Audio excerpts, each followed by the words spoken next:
जी, नमस्कार, सत श्री अकाल, आदाब। आप जुड़ चुके हैं हमारे हफ्तावारी प्रोग्राम लाइव विद टीम और आवाज़ एंटरटेनमेंट के माध्यम से। जैसा कि आपको पता है, हर हफ्ते हम कोशिश करते हैं कि अच्छा से अच्छा कोई टॉपिक हम डिस्कस कर पाएँ और आपकी नॉलेज में इज़ाफ़ा कर पाएँ। हमेशा की तरह आज फिर हमारे साथ मौजूद हैं हमारे broker of record team Arora से प्रवीण अरोड़ा जी, और साथ में हमारे साथ रीसेल से मौजूद हैं जतिन दुआ। सो प्रवीण जी, स्वागत है आपका फर्स्ट ऑफ ऑल। दीपक, मेरी तरफ से हमारे सभी व्यूअर्स को गुड इवनिंग, सलाम अलैकुम, नमस्कार, सत श्री अकाल। जैसा कि हम देख रहे हैं कि मार्केट में इन्वेंट्री में थोड़ी-सी बढ़ोतरी हुई है, जो यूजुअल है मार्केट में, क्योंकि जब भी कनाडा में ये तो नंबर भी बढ़ते हैं। सेल्स, कुछ ये अच्छी बात है कि सेल्स हो रही है, डेफिनिटली उतने नंबर नहीं हो रहे जो हम एक्सपेक्ट करते हैं, क्योंकि इंटरेस्ट रेट ज़्यादा है, लोग काफ़ी परेशान हैं। अगर आप देखें, आज हमारा का जो सब्जेक्ट है उसके ऊपर हम बात करने वाले हैं कि रियल एस्टेट जो मार्केट है वो क्या है, रियल वेल्थ है या रियल हेडेक है। क्योंकि हमने देखा है बहुत सारे लोग, जब तो पैसे बन रहे थे तो लोग काफ़ी भेड़ चाल में कह रहे, लोग बाय करते जा रहे हैं। अब जैसे जैसे मुश्किलें बढ़ी हैं तो लोग उसमें से कभी हाथ भी खींच रहे हैं। तो पुनीत जी, इसके बारे में आपका क्या कहना है कि वाकई जो हम देख रहे हैं, हर तरफ रियल एस्टेट की बात हो रही है, हर जगह ही हर बंदा परेशान है, कोई मॉर्गेज से परेशान है, कोई अपने घर से परेशान है, कई लोग ज्यादा प्रॉपर्टी होल्ड करके बैठे हैं। इसके बारे में आपका क्या कहना है कि आज की डेट में लोग वाकई पैसा लूज करते जा रहे हैं कि अभी भी कुछ बचा है इसमें? देखो दीपक, जो आज का हमने टॉपिक ये रखा है, क्योंकि काफी लोग, आप भी बता रहे थे कि बहुत से लोग आपसे बात करते हैं, जतिन भी यही बात कर रहा था कि उनको अब ये चीजें हेडेक महसूस होने लग गई हैं। उनको ये लगता है कि रियल एस्टेट एक रियल वेल्थ नहीं है, एक रियल हेडेक बन गई है उनके लिए। तो इसके बारे में आज हम चर्चा करेंगे, जैसे कि ये आज हमारा टॉपिक है। ऐसी बात नहीं दीपक, रियल स्टेट एक रियल वेल्थ है, इसमें कोई दो राय वाली बात नहीं। बट हम लोगों ने, या आप ये कह लो कि कुछ ऐसी जजमेंट्स हम लोगों की गलत रही हैं, या मार्केट में हम चीजों को जज नहीं कर पाए। जो बायर्स सेलर्स हैं आज मार्केट में, वो अपने लिए, कई लोगों ने कई तरह की हेडेक्स क्रिएट कर ली हैं इस बिजनेस में, या रियल स्टेट को लेकर, या इस इन्वेस्टमेंट्स को लेकर। अगर हम बात करें, देखो, अगर आप पहले से भी देखो, अगर आप 50 साल 60 साल की हिस्ट्री देखो जी, कनाडा की, जी, तो कनाडा की हिस्ट्री में अगर आप 50-60 साल की हिस्ट्री देखोगे, कोई भी आप 5 या 10 साल का स्पैन देखोगे, 5 या 10 साल के स्पैन में हमेशा रियल स्टेट की ग्रोथ हुई है। बिल्कुल। अच्छा, अब बात क्या थी, जो वो ग्रोथ होती है वो एक नॉर्मल ग्रोथ होती है। कई बार मार्केट में साइकिल्स आती हैं, ऊपर जाती हैं, नीचे जाती हैं। जी, अब ये चीज हमारे लिए हेडेक क्यों बनी है?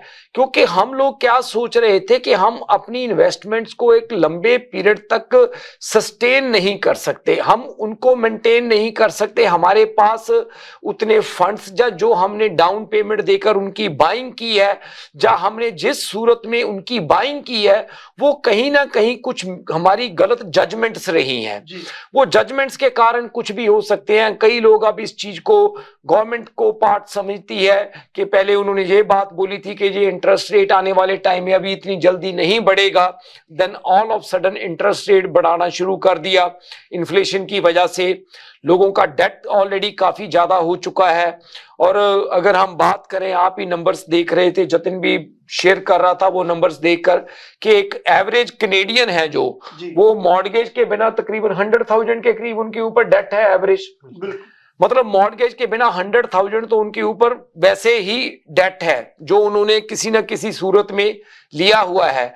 अब हो क्या रहा है कि लोग, जो उन्होंने प्रॉपर्टीज बाय की हैं, उन्होंने अपने आप को ओवर लेवरेज किया है। जी, और अकेली ये जो चीज है, लोगों के साथ नहीं, ये बिल्डर्स भी कई ऐसे इस लपेट में आए हैं जिन्होंने अपने आप को काफी ओवर लेवरेज किया। जी, और ये रियल वेल्थ उनके लिए भी हेडेक बन चुकी है आज की डेट में। बिल्कुल, अकेला बायर सेलर, जो हम एक नॉर्मल लोग हैं, अकेले वही नहीं, कई बिल्डर भी इस चीज की लपेट में आ चुके हैं कि उनके लिए भी, जो वो रियल वेल्थ इसको समझते थे, उन्होंने भी इसको एक रियल हेडेक बना लिया आज की मार्केट में। तो कहने का मतलब ये है कि जो हम लोगों ने ओवर लेवरेज किया, जो हमने मिस जजमेंट्स की, उन चीजों की वजह से ये जो रियल स्टेट है आज की डेट में हमारे लिए एक शॉर्ट टाइम के लिए ये हेडेक भी बन रही है।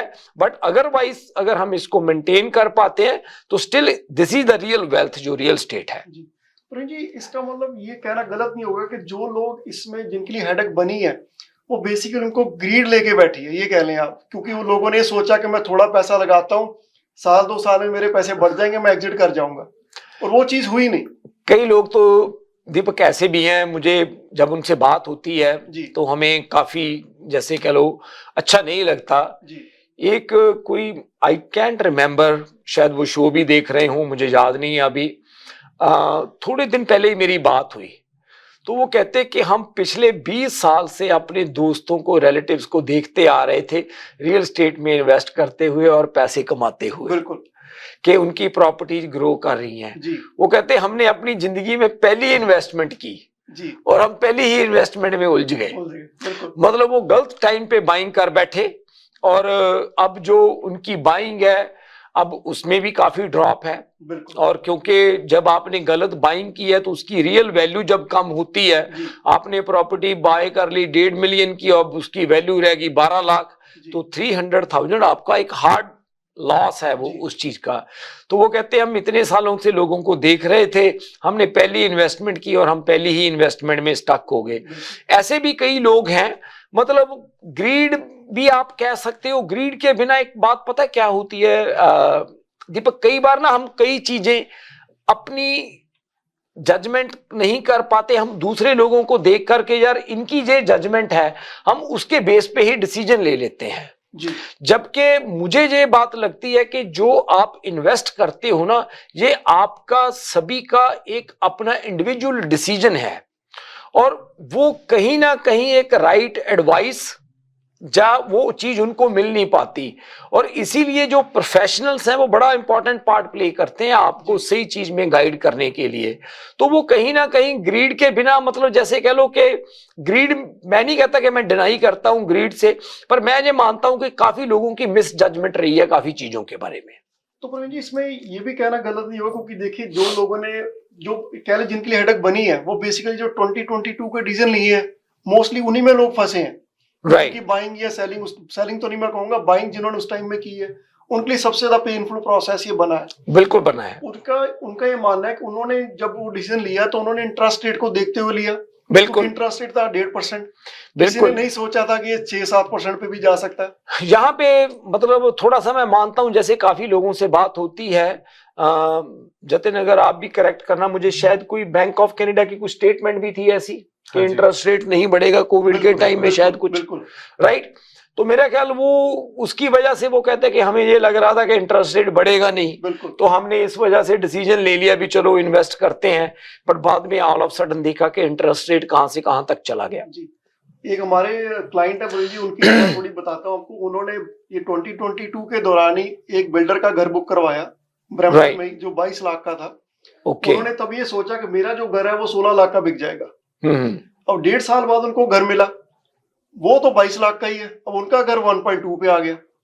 तो वो जो गैप है, जो वो इंटरेस्ट भी 22 लाख का नहीं है, अब जब उसकी फाइनेंसिंग उसकी है, करवाएंगे तो वहां पे भी चैलेंज है। और वो उनको ओवर पे करना पड़ेगा। बिल्कुल। तो वहां पर लोगों के लिए वो काफी बड़ी हेडेक बना है, क्योंकि इंटरेस्ट रेट भी बढ़ गया और मॉर्गेज की इंस्टॉलमेंट्स भी बढ़ गई। वहां पर प्रवीण जी उनके लिए तो बहुत बड़ी आज की डेट में प्रॉब्लम है। कई तो लोग ऐसे हैं दीपक जिन्होंने अपनी 10-10, 12-12 साल की जो सेविंग्स थी वो लूज कर दी, मतलब बिल्कुल इस साइकिल में। बिल्कुल it's a sad part, it's not a good thing जो मतलब हुआ, जो हम कह सकते हैं कि हो रहा है, it's a sad part, but that's what the reality is, जो भी है सभी के सामने ही है। प्रवीण जी, वैसे कहा जाता है कि जब भी आप रियल एस्टेट कोई भी बाय करते हो तो उसका जो मिनिमम आपका होल्डिंग पीरियड है 5 से 10 साल का होना चाहिए। बिल्कुल। एकदम मत सोचें कभी भी, क्योंकि if you are lucky definitely market की बार चेंज होती है तो आप साल में उतना पैसा बना जाओ। बिल्कुल। But most of the time आपको जो रिटर्न उसकी मिलती है वो कम से कम 5 साल की होल्डिंग रखेंगे तो आप कभी मोस्टली लॉस में नहीं जाने वाले। देखो दीपक, 5 साल की होल्डिंग के बिना मैं एक चीज और कहूंगा कि अगर आप रियल एस्टेट में इन्वेस्ट करते हैं, चलो मॉर्गेज क्या है, आप एक लेवरेज उठाते हो, जी, that's what the mortgage is. जी, आई थिंक हमारे यहाँ पे ये जो कंट्रीज हैं, जो डेट कंट्रीज हैं नॉर्थ अमेरिका, अगर हम पाकिस्तान इंडिया की अगर हम बात करें, हमारे पिछले कंट्रीज की बात करें हम, तो वहां पे मेजोरिटी में लोग जो बाय करते हैं वो कैश बाय करते हैं मेरा ख्याल, मतलब लोन वगैरह अब नहीं शुरू हो गए हैं, बट अभी भी मतलब कितना लोन लेते हैं वहां पे लोग, बहुत कम। मतलब कोई इतनी ज्यादा अमाउंट नहीं होती। और वहां पे इंडिया में क्या इंटरेस्ट रेट है आजकल, पाकिस्तान ऑलमोस्ट में 10% है इंडिया में, पाकिस्तान में भी मेरे ख्याल इतना होएगा, उससे ज्यादा होगा, 10-12% इंटरेस्ट रेट वहां पे भी होएगा। तो 10-12% इंटरेस्ट रेट तो एक नॉर्मल बात है, पर वहां पे क्या बात होती है कि लोग जो इन्वेस्टमेंट्स करते हैं वो मतलब काफी, जैसे कह लो कि ज्यादा डाउन पेमेंट देकर करते हैं। अगर लोन की अमाउंट है तो उनकी काफी कम होती है, वो उसको मैनेज कर पाते हैं। यहाँ पे हुआ क्या कि पिछले टाइम में लोगों ने, रियल स्टेट के लोग इन्वेस्टर नहीं थे, वो ज्यादा स्पेकुलेटर थे। उनको ये लगता था कि आज हमने ये रियल स्टेट बाय की है 6 महीने से, और हुआ भी है, कईयों ने तो ऐसी हैं, एक मैं चलो हमारे व्यूअर्स ने भी ऐसी कई एग्जांपल्स देखी होंगी कि आज दीपक प्रॉपर्टी बाय की है किसी ने, और 15 दिन बाद same property exact as it is he $2 lakh ऊपर बेच गए। तो वो जो चीजें हैं वही चीजें एंड ऑफ द डे जाकर एक हेडेक का बहुत बड़ा कारण बनी है। उसमें कई लोग तो पैसे, वैसे ज्यादा लोगों ने पैसे भी नहीं बनाए, जो मेरे को लगता है आज उन्होंने यहाँ पे 2 लाख कमाया, उन्होंने 4 लाख की आगे कोई चीज ले ली, मतलब उन्होंने आगे कोई ना कोई कमिटमेंट कर दी। तो पैसे जो एंड में बनाने वाले हैं वो बहुत ज्यादा लोग नहीं है। लोग इस साइकिल में जैसे कह लो कि उलझ गए, और उलझ के कई लोग अपनी जो इक्विटी है वो लूज कर गए। एंड ऑफ द डे क्या हुआ, जो पैसा था उनकी इक्विटी थी वो ब्याज में और चीजों में जी कहीं और चली गई। बिल्कुल। तो प्रवीण जी आगे जो मतलब ये मंथ आने चल रहा है, 2 काफी इंपॉर्टेंट डेट्स हैं। एक तो जो इन्फ्लेशन डेटा आने वाला है 21 मई को, हाँ जी, और उसके बाद जो है इंटरेस्ट की जो सबको उम्मीद है कि शायद अब ये कम होगा, तो 5 जून की वो डेट है। तो आपको क्या लग रहा है कि जो मार्केट में अब इन्वेंट्री भी बढ़ी है, कुछ जो अभी इन्होंने चेंज किया है, प्राइमरी रेजिडेंस जिन्होंने या सेकेंडरी होम रखे हैं, उसकी जो प्रॉफिटेबिलिटी पे इन्होंने टैक्स बढ़ाया है, उसके ऊपर आपको क्या लगता है कि मार्केट आने वाले टाइम में क्या ये बेहतर होने वाली है कि या अभी भी टाइम लगेगा इसको? देखो, मुझे कोई ऐसे बहुत बड़ी चेंज तो नहीं नजर आ रही दीपक अभी, कि अगर हम सोचें कि भी इंटरेस्ट रेट बहुत ज्यादा नीचे आ जाएगा और प्राइसेज में कोई इंप्रूवमेंट बहुत ज्यादा होएगी या ऐसी कोई बात। आई थिंक जतिन अभी आप बात कर रहे थे कि रीमैक्स के कोई स्टैट्स हैं कि वो 0.5% कह रहे हैं कि 0.5% एप्रिसिएशन। उसके बारे में बताएंगे कि क्या वो कह रहे हैं रीमैक्स? प्रवीण जी, रीमैक्स ने एक स्टेटमेंट इश्यू करी है कि इस साल जो रेजिडेंशियल रियल एस्टेट की एप्रिसिएशन जो है वो मैक्स 0.5% तक एक्सपेक्ट कर रहे हैं। तो दीपक, हमने मार्च के मंथ में शायद एक चीज डेटा देखा था कि पिछली मार्च से लेके इस मार्च तक शायद 1% ग्रोथ हुई थी। हाँ जी। अगर पिछली मार्च से इस मार्च तक 1% ग्रोथ थी और इस साल की ग्रोथ हम 0.5% कह रहे हैं कि अगर होगी या 1% लगा लो, वो तो आप नोटिस भी नहीं कर पाओगे। बिल्कुल, मतलब वो तो आप नोटिस भी नहीं कर पाओगे। और एक दूसरी एक सिंपल सी बात है दीपक, ये जो इन्वेस्टमेंट्स हैं आज की डेट में क्यों मुश्किल हो रही हैं लोगों के लिए। जो एवरेज रेंट होता है किसी भी प्रॉपर्टी का, अगर आप कैलकुलेशन करते हैं तो वो तकरीबन 3 to 4% के करीब होता है जी, जो एवरेज रेंट होता है। और आज की डेट में जो इंटरेस्ट रेट है वो 6 से 7% है। तो वो कभी भी ऐसी पॉजिटिव कैश फ्लो वाली तो सिचुएशन ही नहीं है आज की डेट में, और ना ही मुझे आने वाले टाइम में कुछ ज्यादा नजर आ रही है कि कोई पॉजिटिव कैश फ्लो वाली सिचुएशन होएगी। तो कहने का मतलब यह है कि अगर आपके पास सब्सटेंशियल डाउन पेमेंट नहीं है, और पास्ट में तो ऐसा हुआ है कि कई लोगों ने तो डाउन पेमेंट भी बोरो की हुई, डेट उठा के ली, मतलब उठा के की है। और आज एक सैड पार्ट क्या हो रहा है कि लोग डेट उठा के अपने घरों की पेमेंट्स कर रहे हैं। वो एक डेट को सर्व करने के लिए एक दूसरा डेट उठा रहे हैं। That is also not a good situation. तो मुझे जो लगता है कि ये जो ओवरऑल सिचुएशन है ना, ये इसलिए लोगों के लिए ये चीजें हेडेक्स बनती जा रही हैं, क्योंकि एक तो सब्सटेंशियल उनकी डाउन पेमेंट्स नहीं थी, कई लोगों ने डेट उठा के प्रॉपर्टीज बाय की या बुक की, उधर से पेमेंट्स बढ़ गई, और जो रेंटल है, रेंटल जैसे 3 से 4% है और आपकी मॉर्गेज 6-7% है, तो ऑब्वियसली डेफिसिट तो रहेगा ही रहेगा, नेगेटिव कैश फ्लो रहेगा ही रहेगा। तो उस सिचुएशन में आपके लिए चैलेंजेस तो आएंगे ही आएंगे। जी, जैसे आपने अभी जतिन ने भी बताया कि इस साल में हमें लग रहा है कि 0.5% के करीब ग्रोथ होगी। अब बहुत सारे लोग हैं जिनमें बात करता हूँ, कईयों के पास इन्वेस्टमेंट प्रॉपर्टी है, वो इस होप में बैठे हैं कि मैं इस प्रॉपर्टी को साल और होल्ड करता हूं तो इसकी 5 से 10% एप्रिसिएशन हो जाएगी तो मैं इसको बेच दूंगा। अब अगर आपकी बात तरफ जाए तो आप कह रहे हो आधा परसेंट जाएगी, क्योंकि आज की डेट में प्रवीण जी जो बंदा होल्ड कर रहा है वो 6 से 7% तो उसकी होल्डिंग बेसिकली प्राइस ही पे कर रहा है। तो अगर वो साल बाद अगर उसका मान लो 50,000 अप्रिशिएट भी करता है तो तब भी वो तो लॉस में ही जाएगा। तो क्या वो समझदारी है प्रॉपर्टी को होल्ड करना कि उसको बेचना चाहिए अभी? यहाँ पे दीपक मैं एक बात कहनी चाहूंगा। फर्स्ट ऑफ ऑल जो 0.5 की जतिन बात कर रहे हैं, जो 0.5 की, I am sure Jatin ji data जो होएगा पूरा नॉर्थ अमेरिका का होएगा, नॉर्थ अमेरिका का होएगा। और उसमें क्या चीज है दीपक की, ये जो डेटा है हर तरह की प्रॉपर्टी का है। जीटीए में मेरे को लगता है कि 0.5 नहीं, जीटीए में इससे ग्रोथ ज्यादा रहेगी थोड़ी। तो अगर मान लो 2-3% भी ग्रोथ होती है, मान लीजिए, क्योंकि 5-6% तो नॉर्मल ग्रोथ है अगर हम पिछले काफी सालों का देखें।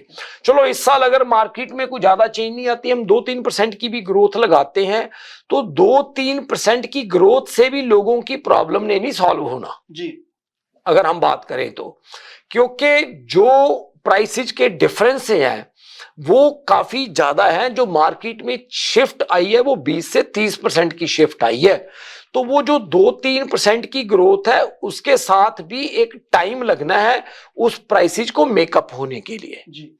मतलब जो 20 से 30% की जो प्राइस की डिफरेंस आया है ना, वो एक over the period of time होना है। उसने कोई 6 महीने साल में ये चीज है जो चेंज नहीं होने वाली।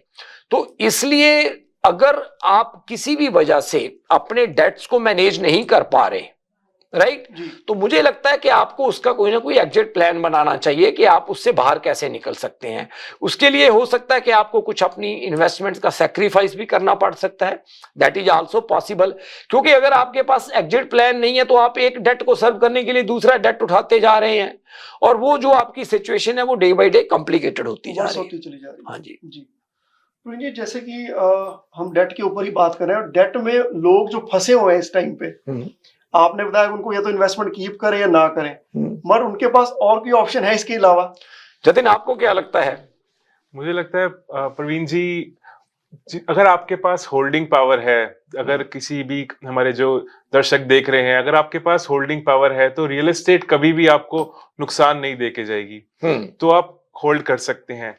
बट बात वही है कि अगर होल्डिंग पावर है तो बिल्कुल। पर अगर आप लोन पे मनी ले रहे हैं या अपनी सेविंग्स को इफेक्ट कर रहे हैं सिर्फ रियल एस्टेट की मॉर्गेज पे करने के लिए, तो इस टाइम और आपको होप है कि रियल एस्टेट एकदम से इंक्रीज फिर से हो जाएगी और आपको प्रॉफिट बना के देगी, तो मुझे लगता है कि आपको रिकंसिडर करना चाहिए। और अगर आप सेलिंग का सोच रहे हैं तो आप, it is a good idea.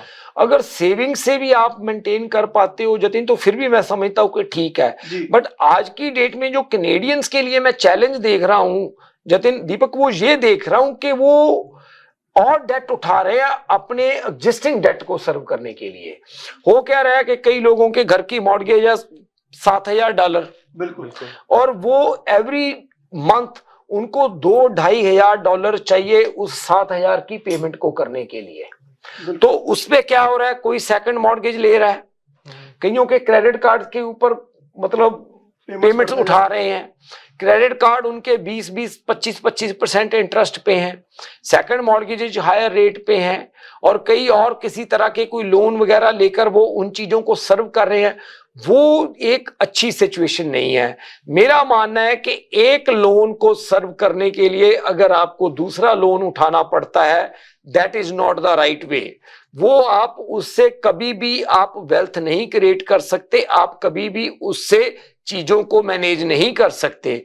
उस केस में आपको कोई ना कोई एग्जिट प्लान बनाना पड़ेगा, अदरवाइज जो आपकी इक्विटी है वो एक लोन और दूसरे लोन के चक्कर में वो आपकी इक्विटी भी डे बाई डे खत्म हो जाएगी। और हो भी प्रवीण जी रहा है कि लोग जो 6% की इंस्टॉलमेंट जो पे कर रहे हैं उसकी बजाय वो 10% पे उठा रहे हैं क्योंकि दूसरा डेट उनको महंगा मिल रहा है। बिल्कुल। और यहाँ पर मैं कहना चाहूंगा अपनी, कई बार क्या होता है हमारे पास क्लाइंट तब बात करता है जब वो टोटल सब कुछ डैमेज कर चुका होता है, कोई कंडीशन सेल करने के अलावा कोई उसका हल नहीं है। और हम चाहेंगे कि पहले आप एक बार हमारे साथ बात जरूर करें, हो सकता है कि बात करने से आपको कोई समस्या का हल निकल सके।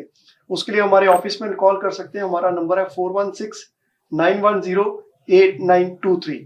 सो प्रवीण जी, इसके बाद हम आज कुछ लिस्टिंग्स के भी बात करना चाहेंगे। हाँ जी, हम कुछ लिस्टिंग्स के बारे में भी बताना चाहेंगे। हमारे जो टेक्नीशियन हैं आई थिंक शायद उन्होंने भेजी है इंफॉर्मेशन, जो प्रॉपर्टीज हम आज इससे पहले कि हम जो हर हफ्ते आपके लिए काफी अच्छी लिस्टिंग्स लेके आते हैं, क्योंकि प्राइस आजकल आप हर सोचता है कि हमें सस्ते से सस्ता घर मिले, और हम काफी अच्छी प्राइसेस पे और काफी अच्छी एरियाज में कुछ लिस्टिंग्स लेकर आए हैं। उससे पहले हम एक ब्रेक लेते हैं और ब्रेक के बाद हम फिर हाजिर होते हैं इसी इंफॉर्मेशन के साथ। जय Popeyes has opened a brand new location in downtown Vancouver. Satisfy your craving for Cajun at this new location off West Georgia and Hamilton Street, where you'll find all your favorite Louisiana-inspired menu items. We sampled the unrivaled trio of sandwiches, the classic, the deluxe, and the blackened deluxe chicken sandwich, and all were delicious. All of the signature fried chicken is marinated for 12 hours, then hand-battered and breaded, served with Cajun fries and mac and cheese on the side. Plus, for a limited time, you can try Popeye's Crispy Chicken Wrap, available now until September 3rd. Check out the new Popeye's location at 700 Hamilton Street today. Who are you bringing with you? Tag them in the comments. This is the latest opening in BC for Popeyes, with more openings coming soon in both Alberta and BC by PLK Group. Love that chicken from Popeyes. Q Wireless and Computer. अपने तमाम devices, phones, iPads, tablets, MacBooks और laptops के repairs और मरम्मत के लिए हमसे आज ही राब्ता कीजिए।